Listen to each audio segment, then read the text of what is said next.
afternoon.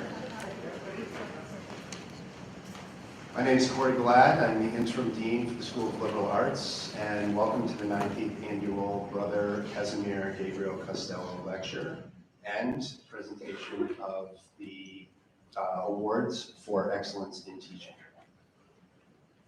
The Brother Gabriel Casimir, The brother.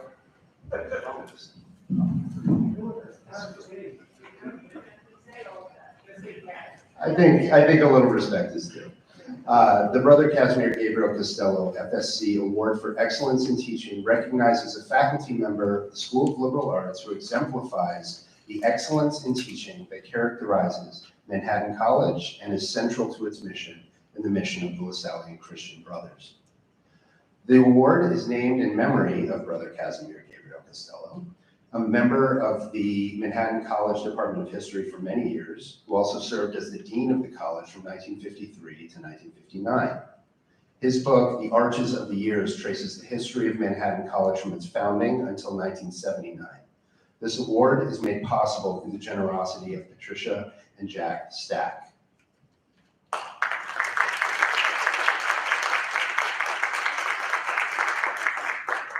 They're representing the Costello family, who graciously supported this lecture series as well as the Department of History for the past 9 years. In this year of careful recovery and cautious optimism, I have the distinct pleasure of presenting 2 Costello Awards for Excellence in Teaching for 2020 and 2021, respectively, to members of the School of Liberal Arts who epitomize the distinct ways in which pedagogical excellence can be created. The winner of the 2020 award is an accomplished member of the Department of History, an internationally renowned scholar of race, memory, and the American Civil War era. He's worked tirelessly to ensure that this scholarship goes beyond traditional academic audiences. He has written for journalistic publication, participated in podcasts, and generally shouted from whatever rooftop he could find to advance public history. This focus on accessibility and democratic education clearly informs his teaching and defines his classes.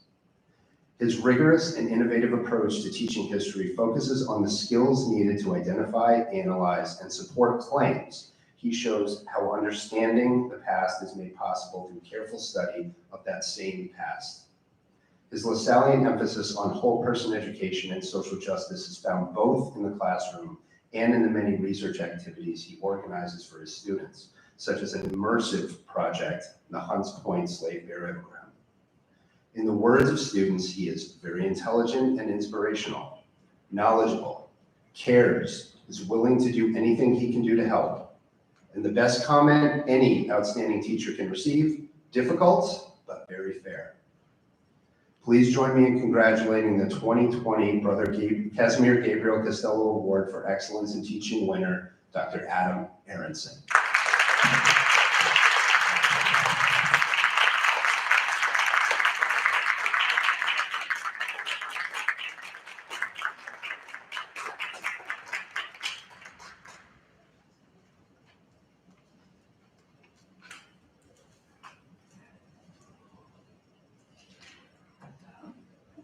As I said, there are 2. The winner of the 2021 award is a master of blending high-level research into a classroom and mentoring activities. Her analytical expertise has her commonly teaching some of the most advanced methods and analysis courses in the Department of Psychology. For most of us, this would be a challenge. It would be a challenge to maintain student engagement in demanding methodological courses, but not for this masterful teacher. Her careful concern for her students and their meaningful understanding of course information is clear and frequently cited. As a scholar of animal communication and behavior in the context of human interaction, she regularly challenges students to examine how they understand and relate with the natural world. Clearly, during a time of climate crises, the ability to better understand human relationships with the natural environment is absolutely paramount. She's developed several courses that integrate animal communication research and allow students to focus on the particularities of non-human communication while also retaining the ability to generally examine human impacts and interaction. One of her more impressive achievements is the development of a field course on dolphin communication that she is regularly taught in the Bahamas, on a boat, interacting with actual dolphins. I'm sure this has had nothing to do with the stellar evaluations that she has received for this class. Her dedication to her students and drive to create opportunities for them to experience and understand the value of social scientific research leads many of them to refer to her as, quote, the best professor at Manhattan College, end quote. I must say, it is hard to disagree. Please join me in congratulating the winner of the 2021 Brother Casimir Gabriel Costello Award for Excellence in Teaching, Dr. Maria Maus-Mall.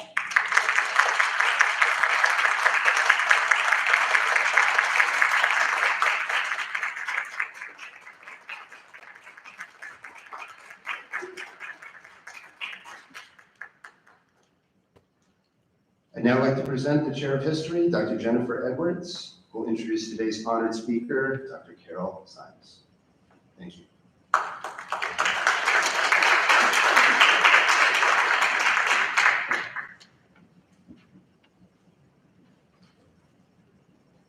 You can all hear me, yeah? Good. Okay, good afternoon. My name is Jennifer Edwards. I'm chair of the History Department, and I need my glasses. I would also like to welcome you to the 19th Annual Lecture and the series honoring the memory of Brother Casimir Gabriel Costello. Although I never had the opportunity to meet Brother Gabriel, who is affectionately known as Cas Gabriel, the warm memories shared by his students, colleagues, and family long ago convinced me how much I have missed. As a good historian, when I first began introducing this lecture series 7 years ago, I spent some time in the archives connecting with Brother Gabriel through his papers, and I learned a great deal about him. But before I share those details, I want to recognize those who did know him, who have joined us today. First, members of his family, if you'll stand.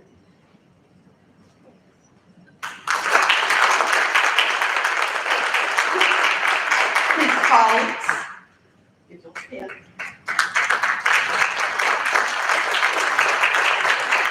And some of his former students. Yes.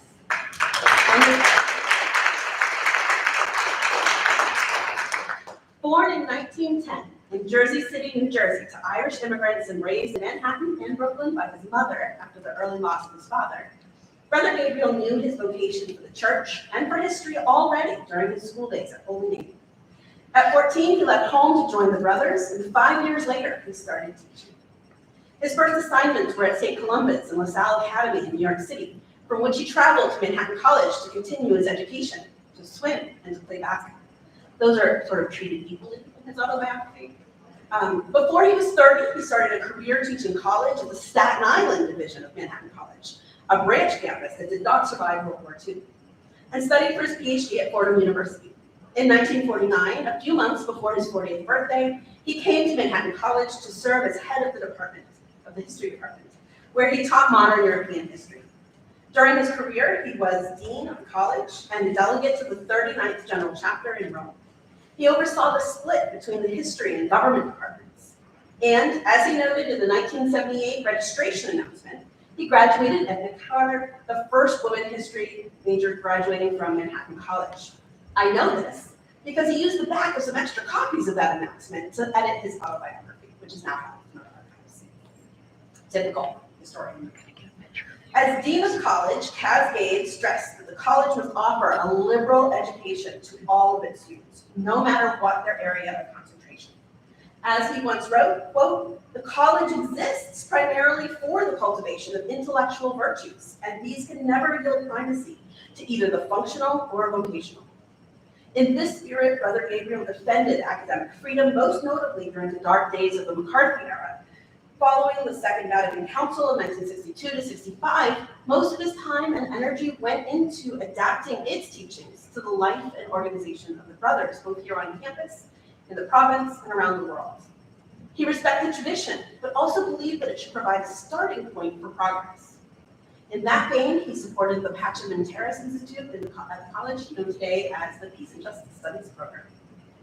He built up the history department by hiring young and talented lay historians, such as Emeritus Professor Frederick Schweitzer, who might ensure the Lasallian pedagogical tradition at Manhattan College. It is no accident that this proud Christian brother dedicated his account of the college's centennial, quote, to the lay faculty of 10 decades, whose Christian and scholarly attainments have brilliantly illuminated the pages of Manhattan's story. In every field of endeavor, and until his death in 1992, Brother Gabriel represented the finest traditions of Manhattan College and of Christian Brothers. This lecture series was launched with a generous donation from one of Brother Gabriel's many grateful students, Roger Goebel, who graduated from Manhattan College with a degree in history as his class's valedictorian in 1987. He went on to become professor of law at Fordham University and the creator and director of the Center on European Union Law until his recent death. Inspired by his teacher, Brother Gabriel, whom he honored in the founding of this series, Professor Goebel inspired generations of students himself. We miss both of these admirable men, but know that they are with us in spirit. Since Professor Goebel's passing, we have been fortunate that Brother Gabriel's niece and nephew, Patricia and Jack Stack, please stand again,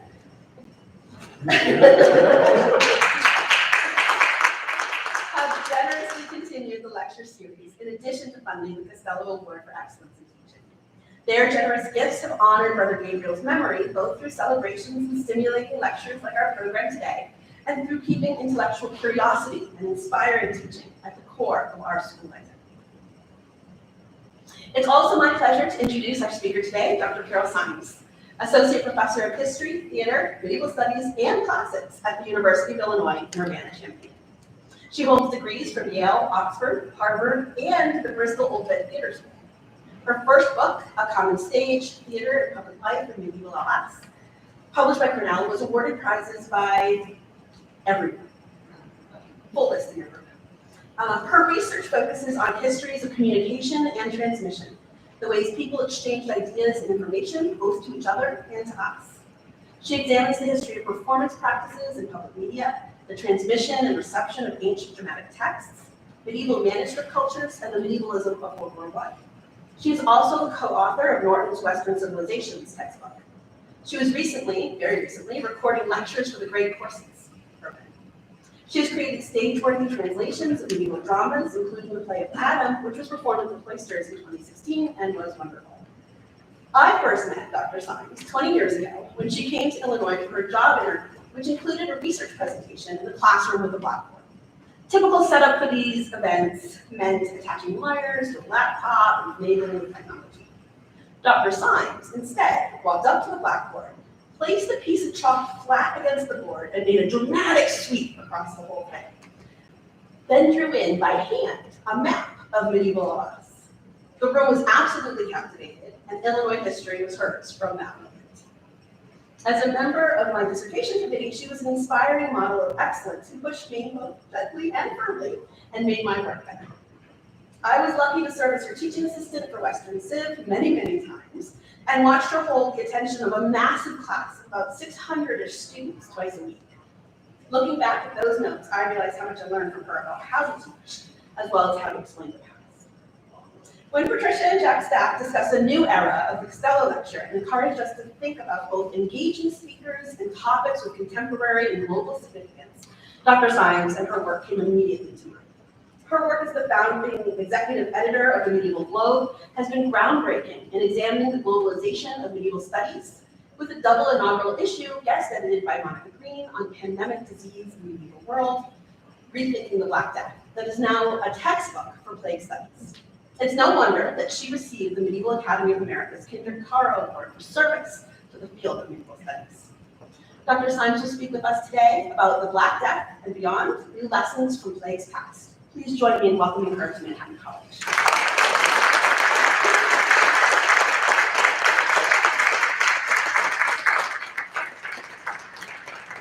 Thank you so much, Jen. Thank you so much, everyone, and many congratulations to my brilliant colleagues for their well-deserved teaching awards. When Jen described this beautiful event to me, it made me feel even more honored to have been asked to present some of my work, because of course it's just so lovely to immediately feel yourself to be part of this wonderful community and to be celebrating the kinds of teaching and learning that go on here. So let me just get my presentation to work.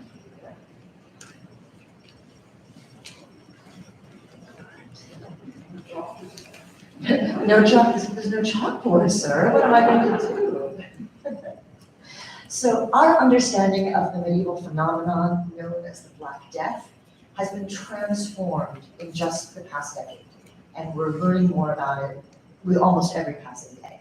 So in this lecture, I want to bring you up to date on some of that recent scholarship, which I really want to stress can only happen through the collaboration of humanistically trained scholars and their colleagues in the sciences. So everything that you're going to be learning about today, we would only know because of trained historians, linguistic experts, philologists, who, in company with archaeologists and genomic scientists, and physicists, you name it, working together collaboratively, have made this new knowledge. So I think it's another wonderful testimony to the very kinds of things that Brother Gabe stood for as a teacher and scholar. So I want to introduce you to this lecture, and I also want to explore something of what we can learn from these past plagues that's relevant for our own present and future. Before we get into that research, I want to look first closely at the current state of knowledge surrounding what has until recently been regarded as the most globally devastating pandemic to date. So the Black Death turns out to have been, in terms of percentage, if not real numbers, much worse. But what used to be the mother of all pandemics was the 1918-1919 influenza pandemic. And in 2018, the medical researchers David Morens and Jeffrey Taubenberger commemorated the centenary of that event in an important article in Emerging Infectious Diseases, which they had initially published in 2006. This event was a true testament to its Greek etymology, pandemos, which means a disease affecting all people. In this case, within a very brief period of time, 50 to 100 million deaths multiplied the miseries of the Great War and affected people around the world. So all of the movement of peoples and troops and pack animals and insects and germs that was already being mobilized through the mobilization of the Great War was facilitating the seeding of this influenza pandemic. Indeed, Morens and Taubenberger argued that there really cannot be any one place of origin for the pandemic. It was once thought that it originated in Camp Funston, Kansas, but really they think that it had already been seeded around the world during the course of the Great War to finally have its Big Bang event in 1918. And in fact, there's a wonderful, CDC has a very good historical website for those of you who are now pandemic buffs, and of course who isn't now, we're all interested in pandemics now, that takes you through the data for this. And in fact, DNA that has since been retrieved from those who perished from that pandemic show little variation in the causes of disease from people as far afield as Alaska and Europe. So again, this means that the disease is traveling very, very quickly. It's not able to mutate. And in fact, we also now know that the misnomer of the Spanish flu has to be discontinued. And luckily, Morens and Taubenberger do that in their more recent article. As you probably now know, the term Spanish flu was attached to this pandemic because Spain, as a neutral, as a non-combatant nation during the Great War, was the only nation that was willing to report accurately and truly on the spread of this pandemic, whereas all the other nations of the world were actually censoring information about this, which of course made the pandemic much worse. Historically, there have been influenza pandemics dating back to the late 9th century of our era, all of them zoonotic diseases, just like our own COVID-19, caused by the transfer of germs from animals, in Greek, zoon, to humans. And in all these cases, flu is traceable to the globally mobile population of wild waterfowl and shorebirds, which could, of course, travel widely even when human beings could not. In fact, it's not surprising if you look at this graph, which is mapping the influenza pandemics dating back to the Middle Ages, we see a marked uptick in the virulence of influenza precisely where we'd expect to see it after 1492, a generation or so after the contact between Europeans and the indigenous peoples of the New World. We're beginning to see that increased globalization is causing ever more widespread and virulent influenza pandemics. So fascinating for me as a historian, studying diseases turns out to be another way of studying history, among other really interesting things. And of course, what this graph also shows us is a further increase in influenza pandemics after the increase in global travel that was made possible by the steam engine after 1889. Which really started peaking, the steam engine was invented in the 1830s, but it resulted in another huge influenza pandemic in 1889. In 1918-19, the mortality followed an extraordinarily age-specific pattern, disproportionately affecting adults in middle life, with most of the people who died during this pandemic between the ages of 20 and 29, which of course accounts for the devastating number of orphans who were left abandoned by their dead parents after this extraordinarily terrible disease. And indeed, that very age 29 means that most of the people who suffered from this pandemic had been born just after that 1889 pandemic, which meant that they had not derived any immunological benefits from it. In other words, they did not have antibodies as their older parents might have done that would have helped them to survive this next phase of the plague. Moreover, this pandemic disproportionately affected poor, malnourished, recent immigrants, dispossessed Native Americans, Black Americans who lived in crowded tenements and towns, and this in turn increased white Americans' potential loathing and distrust of those whom they had relegated to these very, very poor conditions. And although the pandemic ended in 1919, the same H1N1 flu virus continued to cause seasonal outbreaks until it was replaced by a new H2N2 strain in 1957. And so one of the reasons we know that we have to get a flu shot every year is because this particular virus is mutating so quickly. But was this influenza pandemic really the mother of all pandemics? Was it really the worst? In the past decades, as I've just mentioned, interdisciplinary teams of historians, linguists, archaeologists, and scientists have been able to amass and analyze evidence to suggest that the medieval plague known as the Black Death is more deserving of this opprobrious term, mother of all pandemics, which is also a little bit misogynist, I like that term, and that it was caused by some of the very same conditions. While the much smaller global population of the Middle Ages could not make it deadly in absolute numbers, it surpassed the great influenza pandemic in the percentage of the global population that was eradicated. And the number used to be 40, it's now looking more like 60 to 70% of at least the population of the Eastern Hemisphere. But science is still looking at whether this global pandemic might actually have also reached the Pacific Islands and other parts of the world. So research is still ongoing. So just recently, in fact, Dr. Monica H. Green, oops, I'm sorry, I got ahead of myself there. How did I do that? There we go. Just not even a year ago, Professor Monica H. Green published a synthesis of everything that we know about the Black Death, which is already a little bit obsolete, but showing that it was caused by 4 separate strains of the organism Yersinia pestis, and still constitutes the most devastating global pandemic that we know, even though, again, as we think it only affected half of the world. In fact, if we look back at this graph provided by Taubenberger and Morens, mapping influenza pandemics, we see that the global population was already being drastically reduced in the middle of the 14th century by that plague, even if it didn't have a truly global spread. So if you look back at this graph, you see this, there's a huge population downturn there.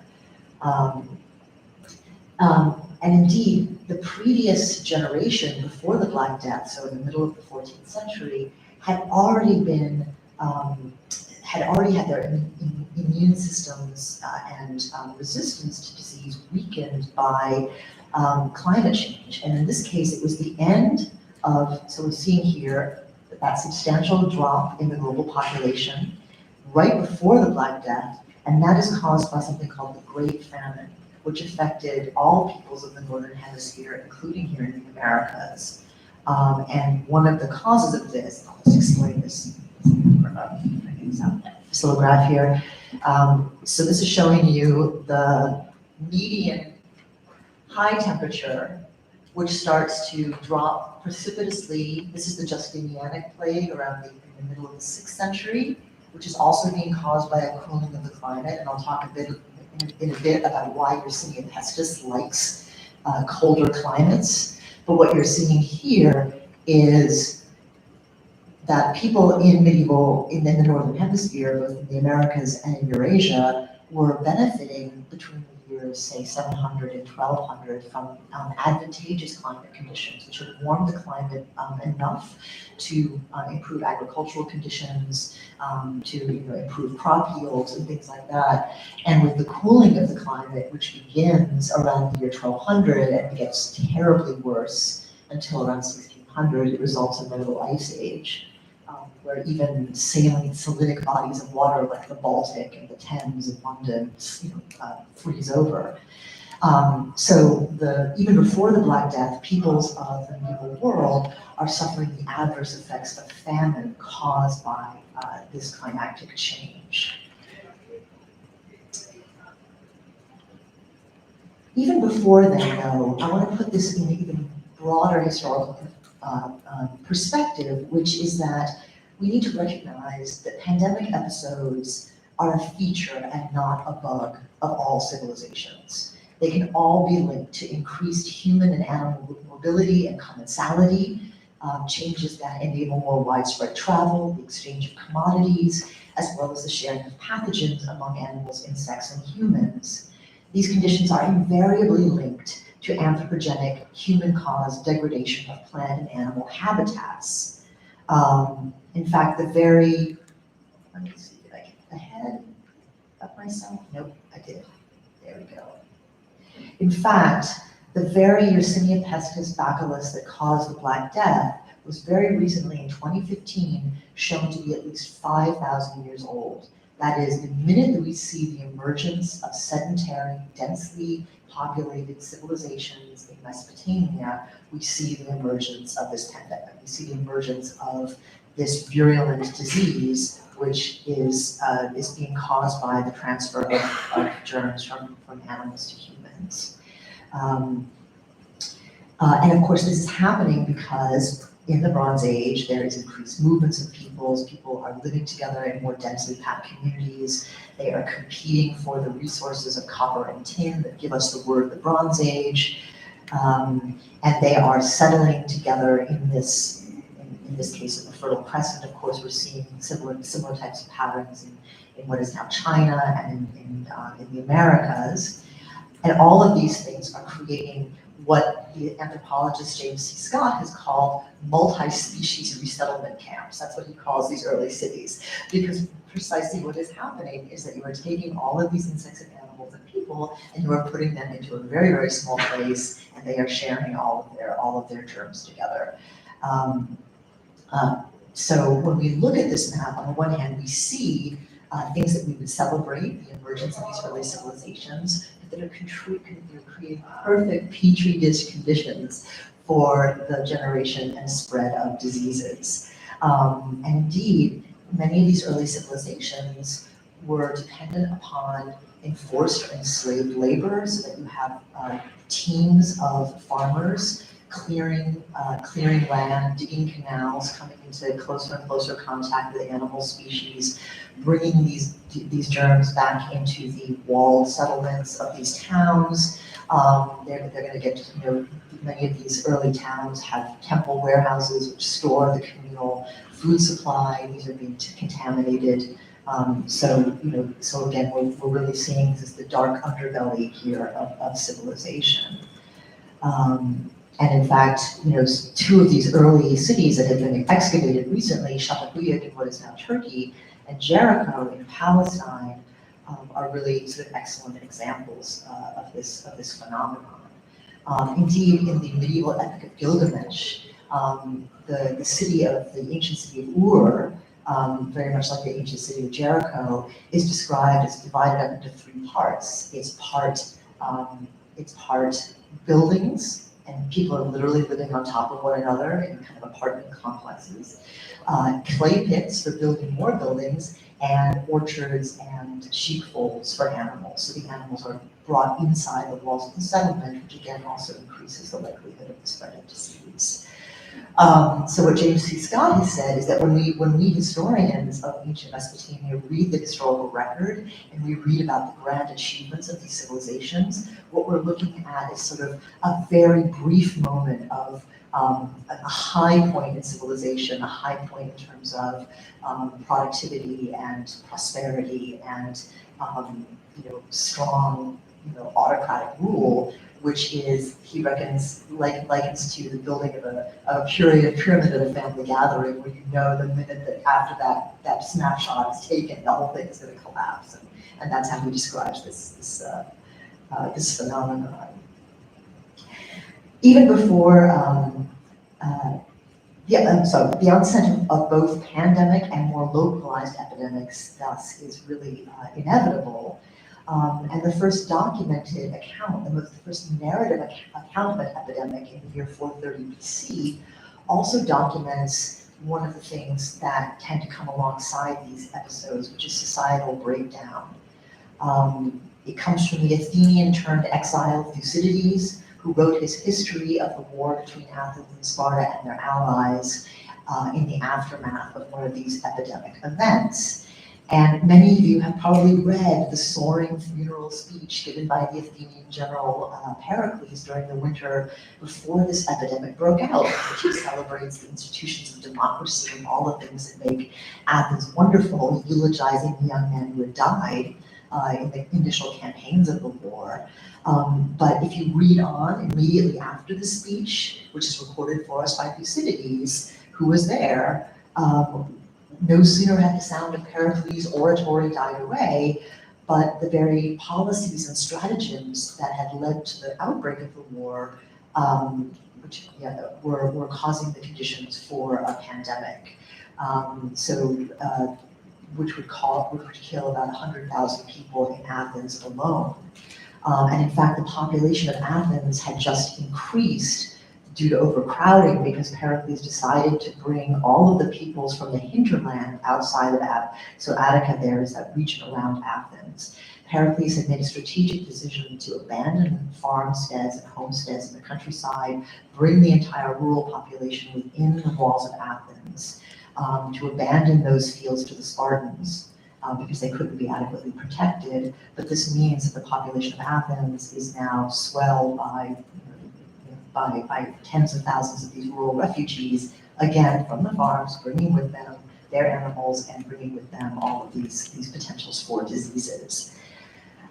Pericles had bet on the fact that Athens, with its maritime empire, could import all of its food to feed its population through its long walls that linked Athens to its port of Piraeus, which is about 7 miles away from Athens. But as the war draws on, the Spartans team up with the Persians, they embargo the Athenian port. People who are crowded in the agora are no longer able to get necessary food.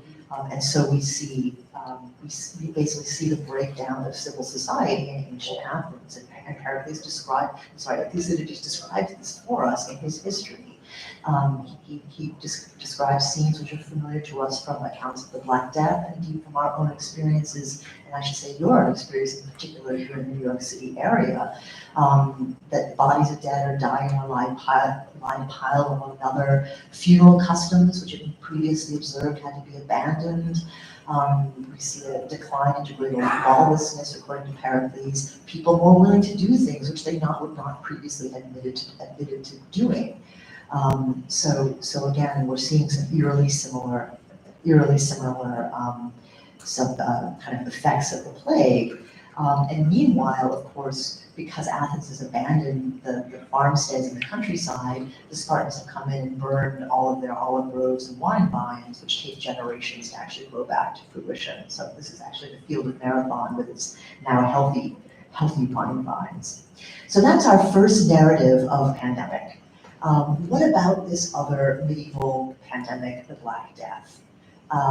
Our knowledge of this plague, as I mentioned, has been transformed in the last decade or so, and the journal that Professor Edwards mentioned, that the Medieval Globe, which I had the honor to edit, launched this new journal in 2014-15 with an open access double issue, which you can all read online, or if you prefer to read it in book form, which basically laid out 6 years ago everything that we knew, state-of-the-art research about the Black Death, which we've already had to revise.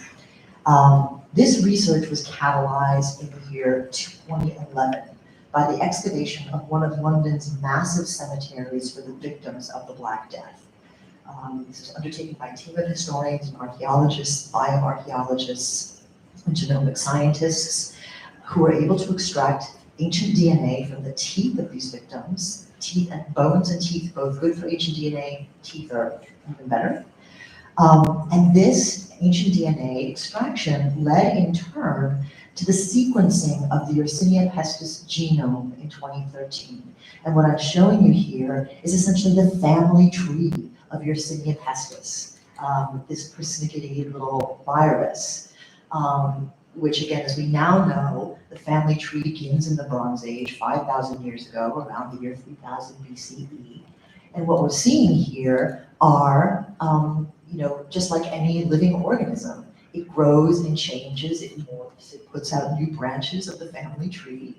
But under certain favorable climactic conditions, when mobile populations are moving through particular regions, that can cause what scientists call a polytony, or a big bang, a moment when all these conditions are right for spreading the disease. So what you're seeing here in that circle in the center there is the polytony, is the moment when the conditions for this medieval pandemic become ripe. But as we now know, the pandemic of the years 1200, 1300, 1400, the Black Death, was preceded by the Justinianic plague, so a similar outbreak of Yersinia pestis in the Roman Empire in the 6th century. And what this map is showing you are the different trajectories through which plague is spreading. And all of these Big Bang events are originating, I'm going to talk more about here, in Central Asia. And what you're seeing in red is this is the first major pandemic of the 6th century, which is moving into the Eastern Roman Empire and from there into Europe. The second pandemic, the Black Death, which has a similar trajectory, but which we now are getting enough evidence to know we think even reached sub-Saharan Africa, which tells us some exciting things about the connectivity of the medieval world in this period. We didn't necessarily know that there was a lot of contact between sub-Saharan Africa and the rest of the world, and we now know because people there are dying of this exact same disease. And you may not know it, but we're still living through the third wave of this. It's no longer a pandemic, but Yersinia pestis has become endemic in many alpine regions of the world, including in our own American Southwest. So if you're hiking in that area, one of the things that you want to be aware of is that plants and animals and indeed the very soil can be contaminated with this disease. I'll talk more about those particular animals you might want to look at for a minute. So again, this is just 3 years ago. Here is an example of one of the earliest victims of Yersinia pestis from 3,800 years ago. So this is around the middle of the second millennium before the Common Era. And this is extremely important because what this is showing is that Yersinia pestis is developing different forms of transmission, and it's becoming at the stage of bubonic plague. And I'm going to talk more about the different ways that it can present itself in the human body and be transmitted. So for a long time, Scholars have had their eye on this little part of the world, the Qinghai Tibetan Plateau, because a lot of the ancient DNA samples that Chinese scholars have been able to find have given the impression that this is the home of Yersinia pestis, the ancient homeland of it. It turns out, due to more recent research, it seems to be actually originating a little bit farther north in what is Kyrgyzstan. But what's important about that region, and for our purposes for the Black Death, is that this is the homeland of the Mongols, who in the middle of the 12th century began moving both westward and eastward, conquering and absorbing territories, founding a new dynasty in Imperial China, moving all the way up to into the Mediterranean and up to the boundaries of Europe. And the Mongols are bringing with them, as they pass through this region, they are bringing Yersinia pestis with them. So how are they doing that? How does that actually work? Before we get to that, what this means, just for the most basic terms possible, is that our whole narrative of the Black Death, when it started, where it came from, how it spread, how many people it affected, that whole narrative that I probably taught in Western Civ with Jen, turns out to be need extraordinarily extensive revision. So an older conventional mapping of the Black Death suggests that it comes from the Black Sea region. We now know it comes from much, much further east. This conventional narrative says, okay, the Black Death, maybe it lasts for a decade or so, and we're now getting evidence to suggest that it might have begun in China as early as the late 12th century, so it might even be 150, 200 years older, affecting other parts of the medieval world. So here is a very, very recent publication that just came out in January 2021, which is doing a much better job of showing what this mapping looks like, really blowing up the global scale of this pandemic and the way it's moving. So really this old-fashioned map also is pretty Orientalist, because what it's suggesting is that the Black Death is always coming into Europe from somewhere over there. And what we now know is that the Black Death, after the Justinianic plague, after the outbreaks that were the Middle Ages, is also becoming endemic in Europe too. So it's not always just being reintroduced by those people. It's actually integral now to Europe as well as to Asia. And it's also revealing, as I've already mentioned, what we know more and more about, which is the interconnectivity of the medieval globe. And what this map is trying to show you is that this is not a global world like our own, where I can personally travel to Shanghai and back again. Very few people are doing that in this period, although a few are. But what this means is that even if you are living in the British Isles, for example, you are still being affected by and impacted by these global events. And sometimes these events are positive, like the movement of goods and commerce and the availability to have access to ivory and gold, lapis lazuli and cool stuff like that. But it also means that with these commodities and the people who bring them, there are also coming these new diseases. I actually have a T-shirt that has this on here, right? The Black Death European Tour, woo!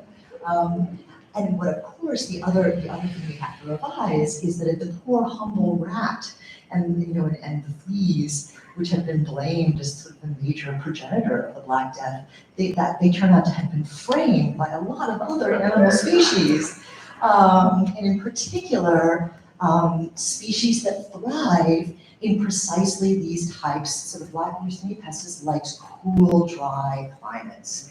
And remember, I talked about how, thanks to the end of the medieval warm period, the entire northern hemisphere is becoming cooler. So Yersinia pestis is happy in that environment. And so even when it moves out of the Qinghai Tibetan Plateau or out of Kyrgyzstan, it's able to seed itself, establish itself in the Pyrenees, in the Alps.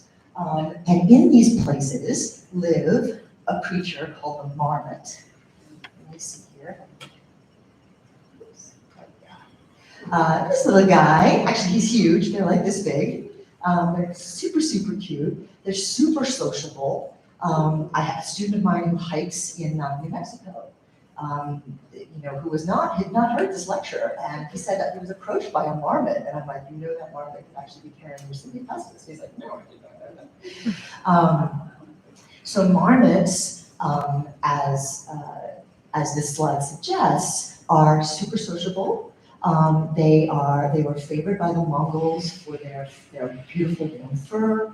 They were eaten as food. In fact, we know that alpine communities in the summers would bring trained marmots down into the major cities, Marseille, Milan, and they would dance and do little tricks for people. But of course, they're bringing with them all the goodies that they have in their fur. Which also helps to explain why there are plague chapels dedicated to, in this case, Saint Sebastian, who is one of the saints known to cure or believed to cure the plague.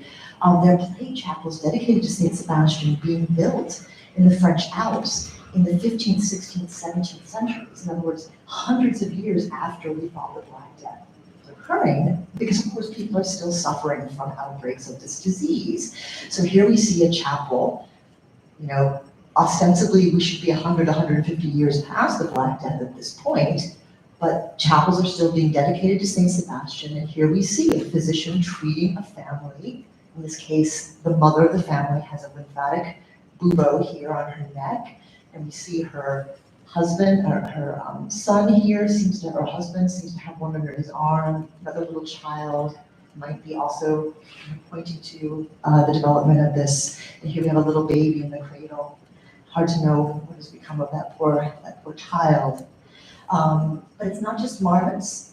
It can be any of these adorable creatures can become hosts for Yersinia pestis. And of course, birds are not trammeled by, they are still able to do air travel, even in this world.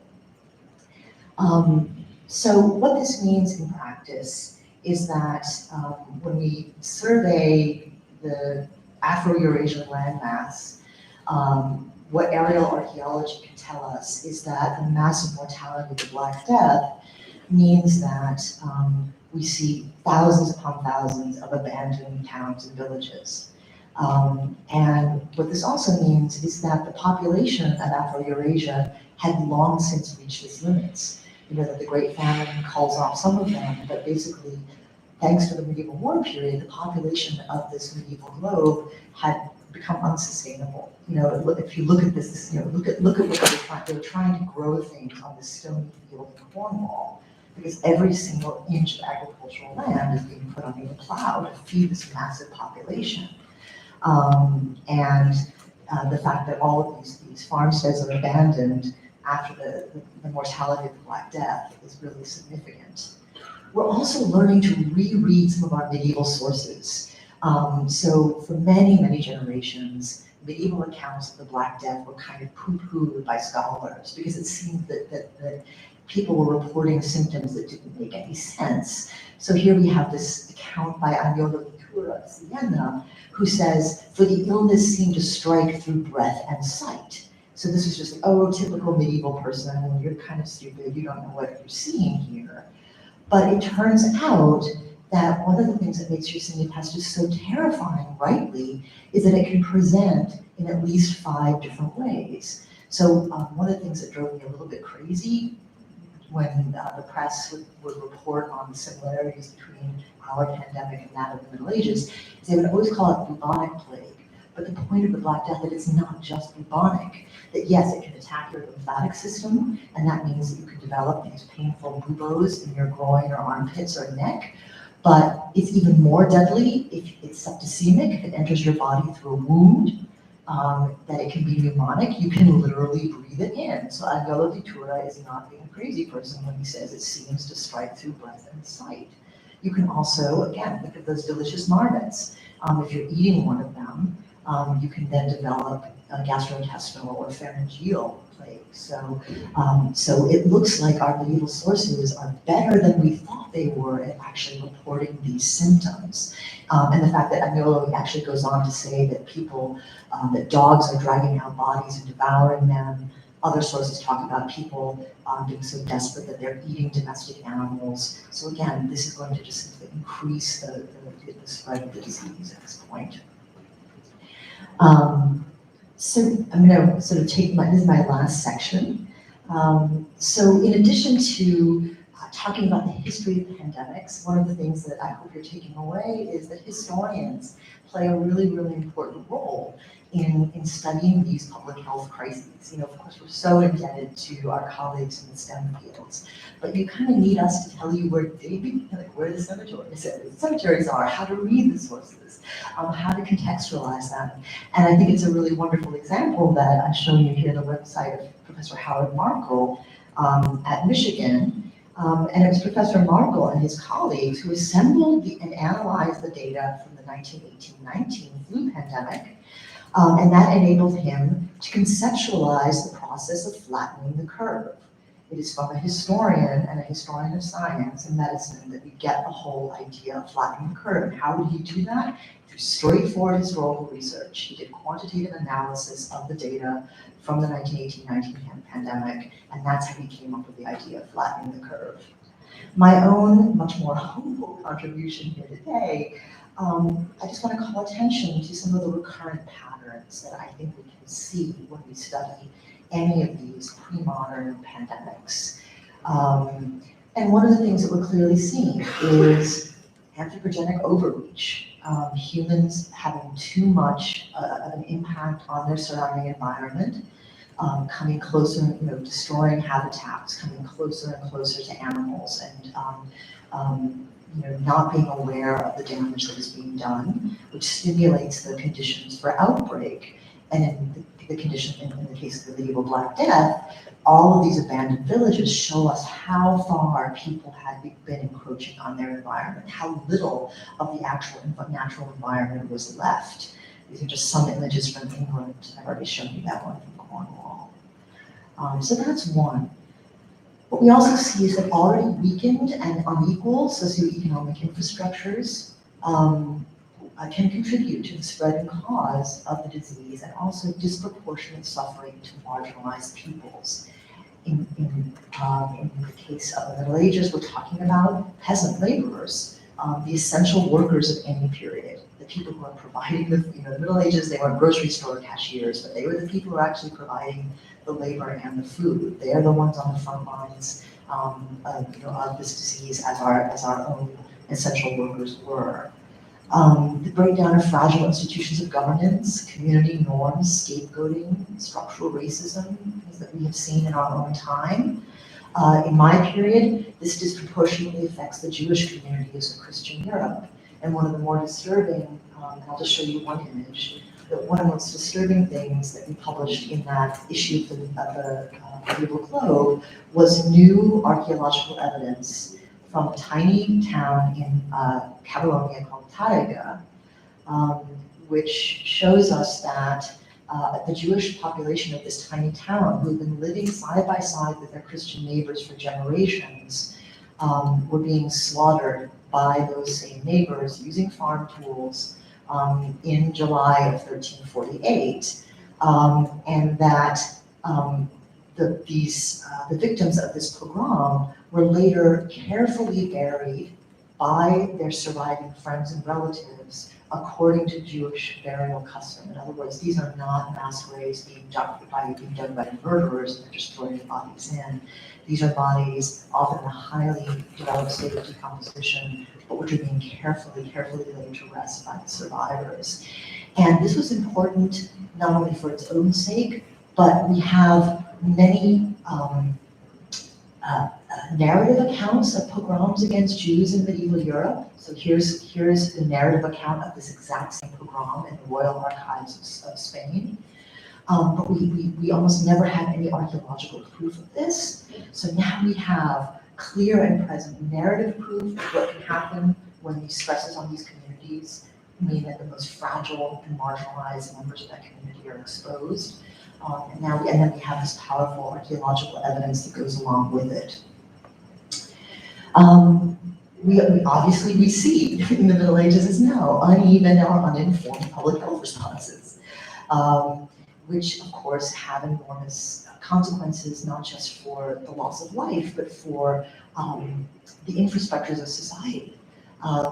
Stuart Bohr showed in our issue that canals and waterways in Egypt that had been maintained since the time of the pharaohs for over 4,000 years are breaking down in the aftermath of the Black Death because there are not enough people to maintain them. And one of the things he actually posits is that Egypt had from from the dawn of civilization been the richest civilization in the world. And it's only in this period, in the late 14th, 15th centuries, that Egypt becomes an impoverished place. And so it's very interesting to think about the really, really long-term effects of these structural changes. As I mentioned, we now have more and more evidence that the Black Death is affecting the peoples of sub-Saharan Africa. So we're seeing a similar thing. Medieval earthworks in what is now Nigeria. So huge civilizations that had existed here are being rapidly abandoned at the end of the 14th century. Exact same time, exact same reasons. So this is how far Nigeria is from the center of outbreak. So again, that medieval connectivity is really, really important. And then finally, and I think I should have put this in a more upbeat way, but long-term socioeconomic and political effects. In the period that Professor Edwards and I study, what we see are popular rebellions against rulers, and often even more autocratic crackdowns against those popular rebellions. But there's also an awful lot of hope here, and that's why I want to end on that hopeful message. We can map instances of urban and rural rebellions by laborers in the immediate aftermath of the Black Death. They're happening all over Europe. One of the best known is the English Peasants' Revolt of 1381.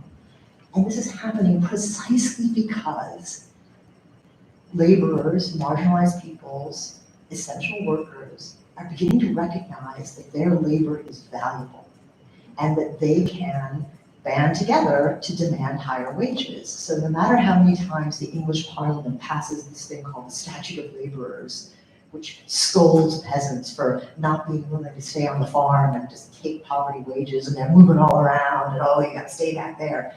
This thing is issued every year. Why? Because it's totally, no one is paying attention. And so it's not surprising that it's just a generation or so after the end of the Black Death that we see a massive organized rural upbringing of tens of thousands of people from the southeast of England marching into London, demanding better wages, demanding emancipation from serfdom, and as you see here, demanding to kill all the lawyers, administrators, and royal servants they could find. They did kill the Archbishop of Canterbury, which is pretty extraordinary. But what I want to emphasize here is it's precisely this recognition of our connectivity as people, regardless of our social class. It doesn't have to lend itself to violence. One of the motivating proverbs for the peasants in England at this time, you probably heard it, when Adam delved and Eve span, who then was a gentleman?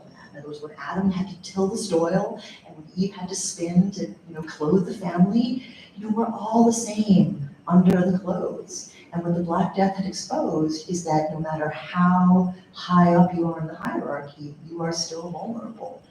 And that's what the peasants were recognizing.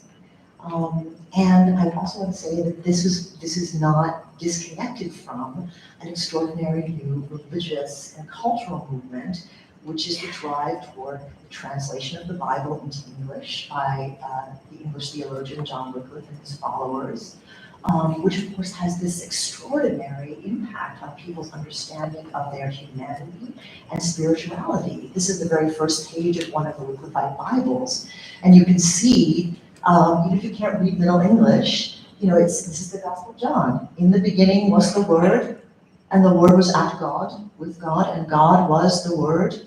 This was in the beginning, at God, and all things were made by Him. So what you can imagine the effect of this on people who had not had direct access to the scriptures, who are finally finding supporters, political or religious figures who are willing to support calm people and to educate them. The effect of being able to read the Bible in your own language.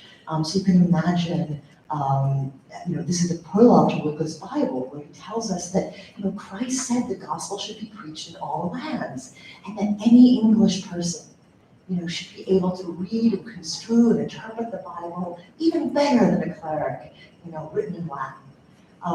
Or think about the effect of like hearing the Sermon on the Mount for the first time in your own language and hearing Jesus say, "Blessed are the meek, blessed are the peacekeepers, blessed are those who suffer." So it's this sense of solidarity, shared humanity, demand for something better, for better education, for better working conditions, for better wages, that we also see emerging out of the Black Death. And I think we can take some comfort from that.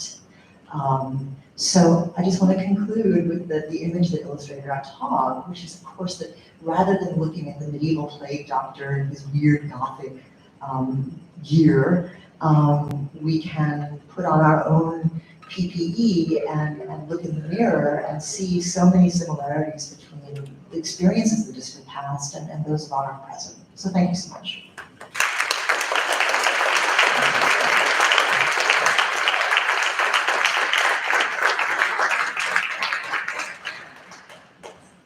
Thanks for your attention. Hello? Yes. Thank you so much, Dr. Symes, for that wonderful presentation. Dr. Symes has agreed to field some questions. I can come around with the microphone, and as a reminder, it is our custom to begin and end with the students. I'd love to take your questions.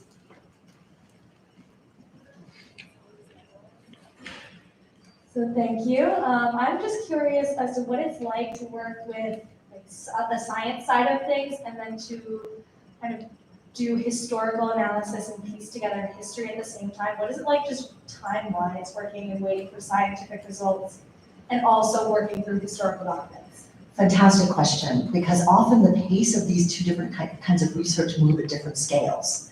Sometimes scientific discoveries can seem like they're happening suddenly, but it takes years and years and years to set up that experiment or to undertake that work. So in many cases, it's the deep, painstaking knowledge, specific knowledge of particular disciplines, all doing their own thing, but and working in their own ways.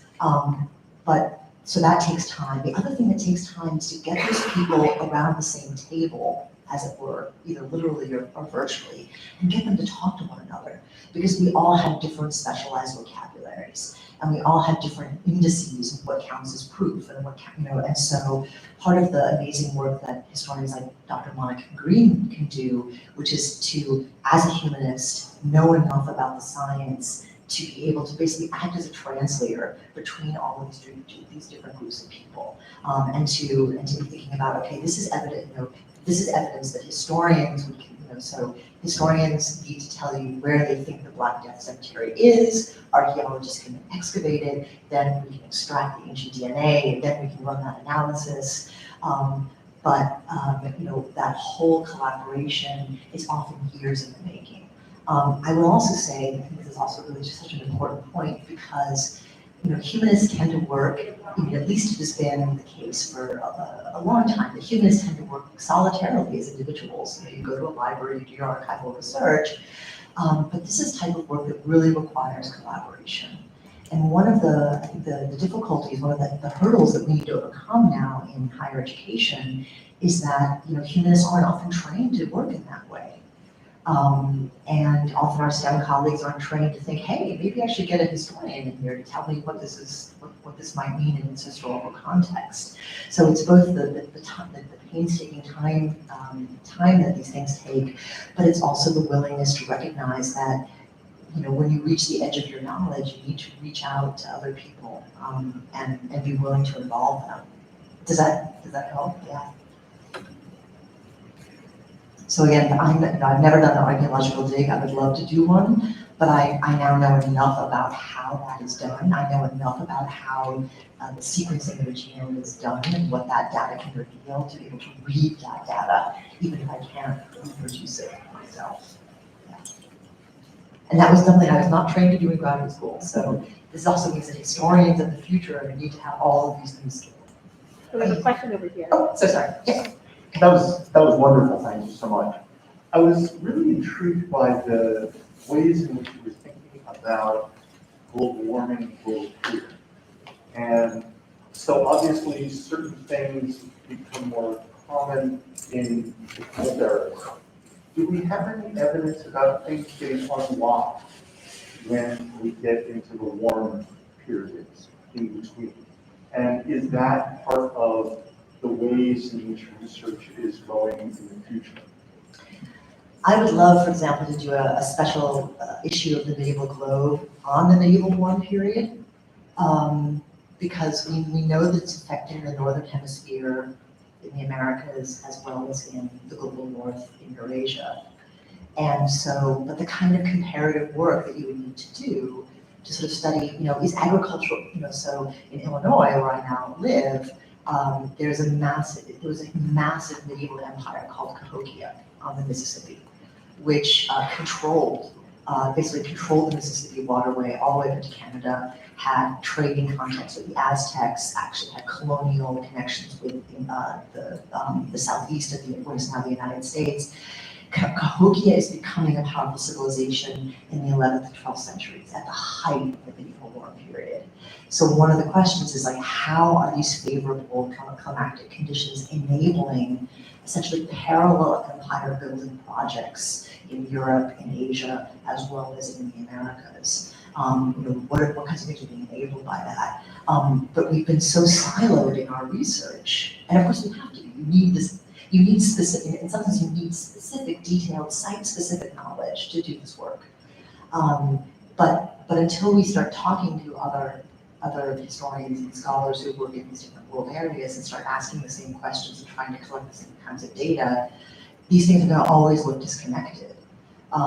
So I think, thinking in terms of, to your question, what is enabled and what kinds of social structures, forms of governance, types of innovation are made possible by these climactic changes and trends. The other, of course, a little bit of a danger of talking about this, I think, is that the medieval warm period was naturally occurring. It was caused by volcanic eruptions, which essentially raised the temperature of the entire northern hemisphere.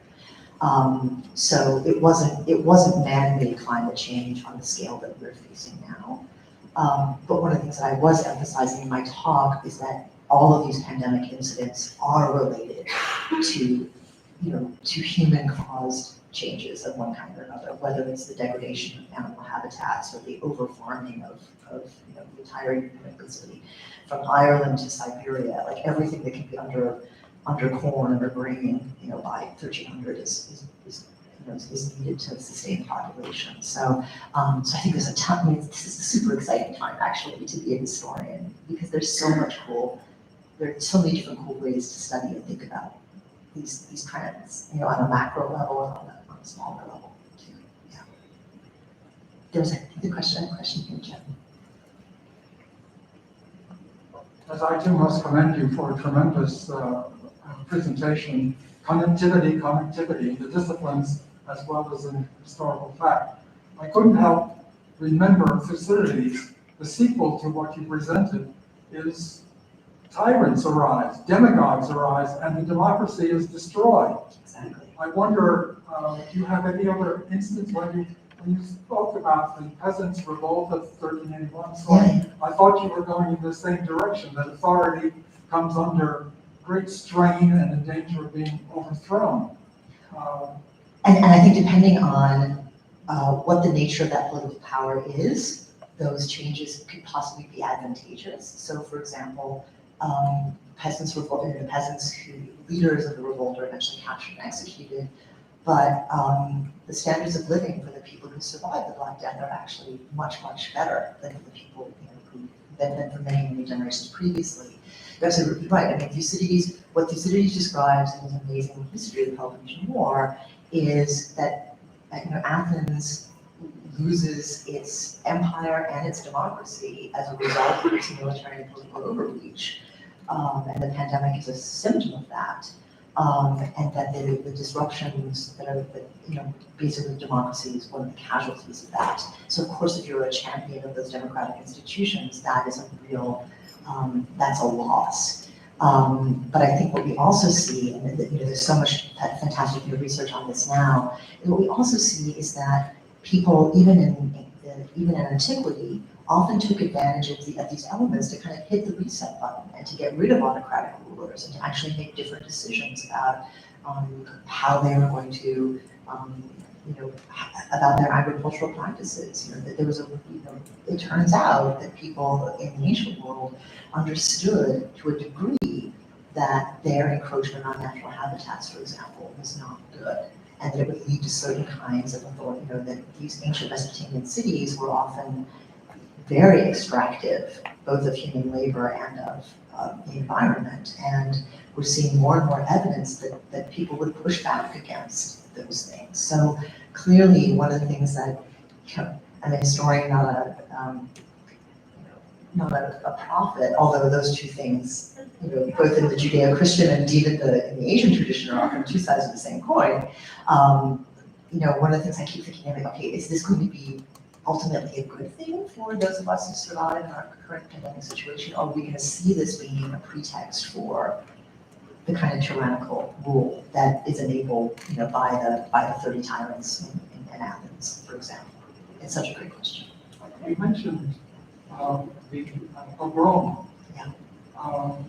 I do remember, probably falsely, a pope, one of the Clements, opposing, condemning the attacks on the Jews and saying they're not to blame, but quite to no avail. You're absolutely right. And in fact, we have evidence not just coming from the highest offices in the church and papacy, but towns in Germany and Poland whose economic livelihood it depends in part on these Jewish communities. Sending one another letters. We heard that Jews are being attacked in this place. Be careful. Make sure that your Jewish neighbors are safe. But it tended to be pretty ineffectual, and that's the tragic uptick. Anti-Semitic sentiment and anti-Semitic violence was not new in the 14th century, but we can see a really toxic increase in both violence and the discourses of anti-Semitism as a result of the Black Death. If I can take a privilege and ask a question. Please.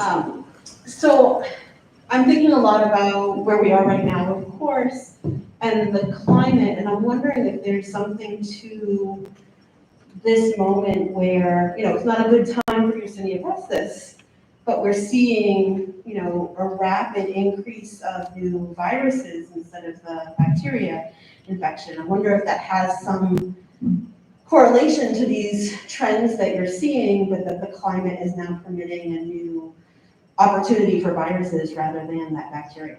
Right, I think this gets to the question about what warming enables versus cooling. Yersinia pestis, to the extent that it survives in the world today, survives in Central Africa, Asia, as I mentioned, southwestern United States, at high altitudes, is not in danger of affecting millions and millions of people.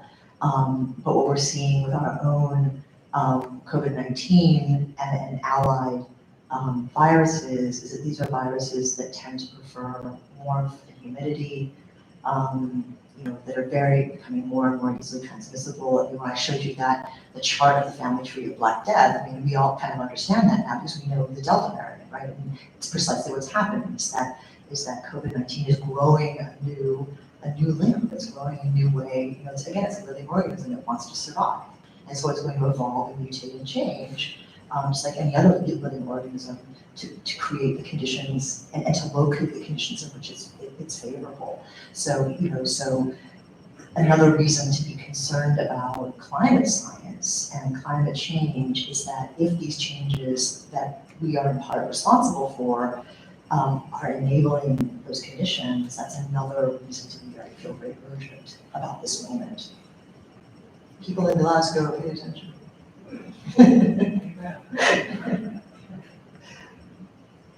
If we might have one more question from a student? I saw that.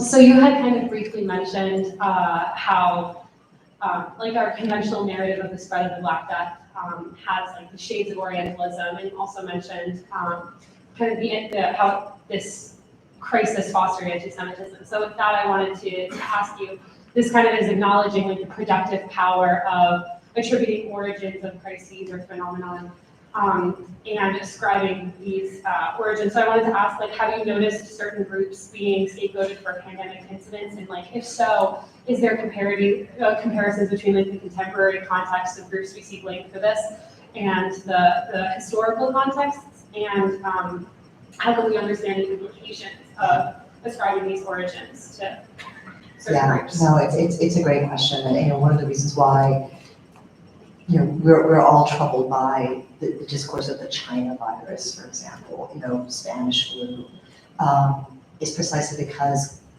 the names you give to things are narratives, and narratives are very powerful.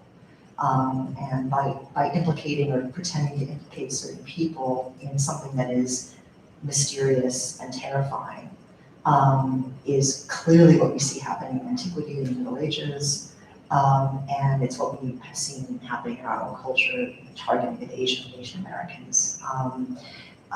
So I think one of the take-homes is that we just have to be aware that in any time of social stress, we have to kind of look at where are the people on the margins, where are the people who might be at risk, and make sure that they are protected, and make sure that the names we give to things and the stories that we tell about their origins are carefully articulated. But I think one of the problems is that when, as we saw in our own world, in 2019, early 2020, when it became clear that what was going on in China was not going to stay in China, there wasn't time to control the narrative. And people were scrambling to figure out what's going on and where is it coming from and how far is it traveling. And into that information vacuum comes misinformation and false narratives. And it's a bit disheartening to see that no matter how good your science and your medicine and your technology, if you don't know how to clearly communicate what's going on, which is again why our scientists need this good humanistic education that they get here at Manhattan College. If you can't clearly articulate that and speak to people's fears and do your best to sort of diffuse any of those types of tensions, it's very hard to put that genie back in the box. So, history, as I was saying today to wonderful students, history is this amazing laboratory of human endeavor and failure and attempts and innovation. And it's so clear when you look, from what I was trying to present today, is that there's some very, very clear things that all of our societies share when it comes to facing these types of crises. And the more we know about that history, the more we can kind of be forewarned and forearmed and get out ahead of what we know are going to be some of the effects. That we know essential workers are going to be on the front lines. We know that people who, groups or individuals who are on the margins of society are going to suffer disproportionately. And we need to be, caring for those groups, right from the get-go. But I understand it's very hard because clearly as humans, we still have these very, very strong emotional impulses, which are very hard to control. If we could thank Dr. Symes one more time. Thanks so much.